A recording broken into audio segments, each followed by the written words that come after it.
Today on CCX News, how do you improve the look of an aging city? The city of Crystal has found a way, and it's helping to make changes one storefront at a time. A grant program is helping Crystal reinvest in its local businesses. Reporter Emily Haugen explains how the Storefront Improvement Program is giving the city a boost. There's beauty in everything.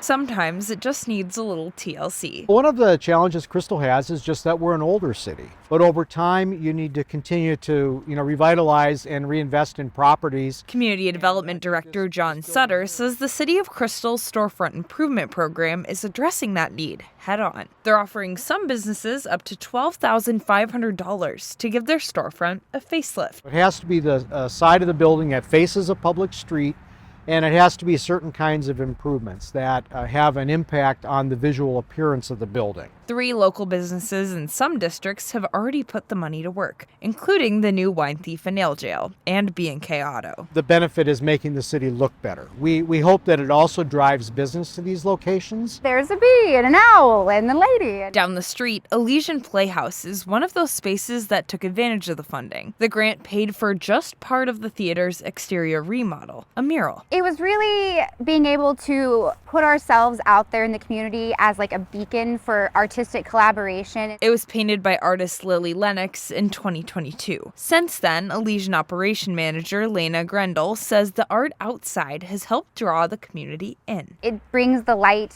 and the freedom and the brightness that we need for people to be able to create and collaborate. Sutter is hopeful that more businesses will use the grant. The county and city are putting more money into it for the next few years. I will give a second look to anybody who puts the effort in to show a little bit more of like pride and sparkle and fun. In Crystal, Emily Haugen, CCX News. If you have a business that would like to participate, we'll post details at ccxmedia.org.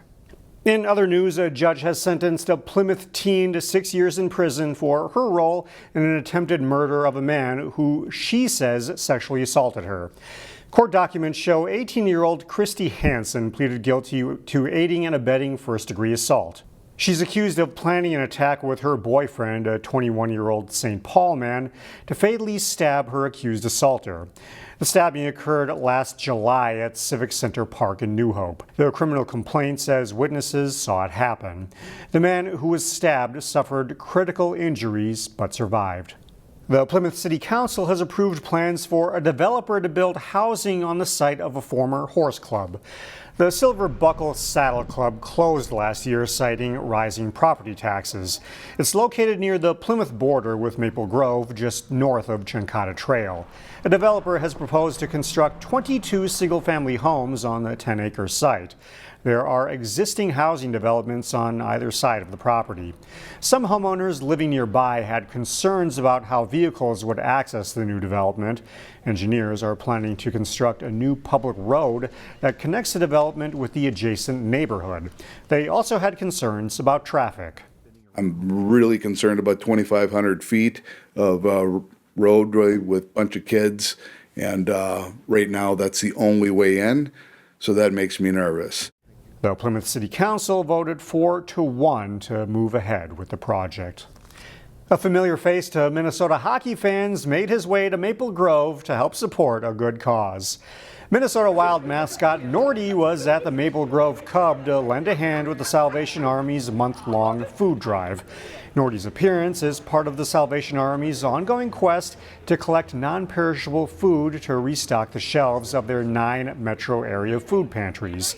The organization reports that Minnesota food shelves received more than 7.5 million visitors last year, which set a new record. You think about your gas bill, your electric bill, everything is just so high.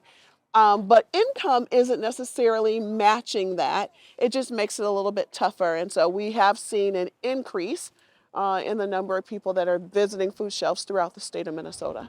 The Salvation Army hopes to collect more than 2 million pounds of food in the month of March. A New Hope Park will soon offer an alternative for people who want to get in a workout without having to pay for a gym membership. Earlier this week, the New Hope City Council approved a plan to purchase outdoor fitness equipment for Northwood Park.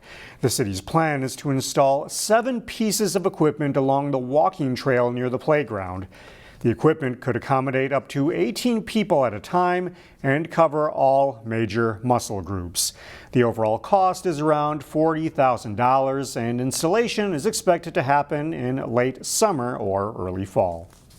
March is Women's History Month. The city of Brooklyn Park celebrated the occasion in a special way. Buju minigijagad migiziana konedijna kaz kakapikan dunjba ogashka manasinin dute. That's Brooklyn Park resident Jenny Kappenman speaking her native Ojibwe language at this week's council meeting. Kappenman is a native artist who showcases her traditional Ojibwe clothing throughout the Twin Cities. Her jingle dresses can be viewed at the Science Museum of Minnesota and at the Minnesota History Center.